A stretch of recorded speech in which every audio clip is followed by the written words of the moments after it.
লক্ষ্মীপুর 24 বিশ্বজুড়ে লক্ষ্মীপুর।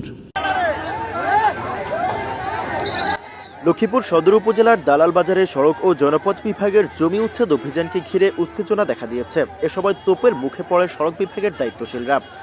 বিক্ষুব্ধ জনতা উচ্ছেদ কাজে নিয়োজিত বুলডোজারটি ভাঙচুর করে।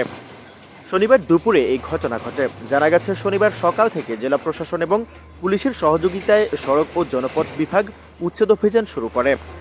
সড়ক বিভাগের জমিতে থাকা দোকানপাটগুলো বুলডোজারের সাহায্যে ঘুরিয়ে দেওয়া হয়। দুপুর 1:15টার দিকে বাজারের মাঝখানে থাকা একটি মসজিদের পাশের দোকান ঘুরিয়ে দেওয়ার সময় মসজিদের একাংশ ভেঙে যায়। এতে ছড়িয়ে পড়ে উত্তেজনা। স্থানীয় লোকজন এবং বাজারের ক্ষতিগ্রস্ত ব্যবসায়ীরা বুলডোজারটি ঘিরে রাখে। তারা বুলডোজারে ইটপাটকেল নিক্ষেপ করে, এতে বুলডোজারের গ্লাস ভেঙে যায়। উচ্ছেদ অভিযানে বাধা দেয় উত্তেজিত জনতা।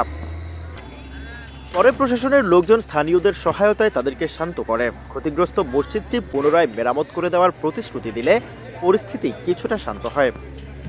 উচ্ছেদ অভিযানে উপস্থিত থাকা অতিরিক্ত জেলা প্রশাসক রাজস্ব পদ্মাসন সিংহের কাছে এ বিষয়ে জানতে চাইলে তিনি আনুষ্ঠানিক কোনো মন্তব্য করতে রাজি হননি। তবে পরিস্থিতি শান্ত করে উচ্ছেদ অভিযান অব্যাহত রাখার কথা জানান তিনি।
এখন আপনার নিজ থেকে বলছেন এটাকে পুনরায় আরো আলিশান ভাবে আপনারা তৈরি করে দিবেন, মানে আরো ভালো করে, এবং মেরামতটা যত দ্রুত সম্ভব করবেন। আমি তো রিকোয়েস্ট করবো আপনারা এই স্থাপনাগুলো ভাঙেন, পাশাপাশি এটার জন্য রিপেয়ারের জন্য আপনারা কি করেন, লোক দিয়ে দেন যত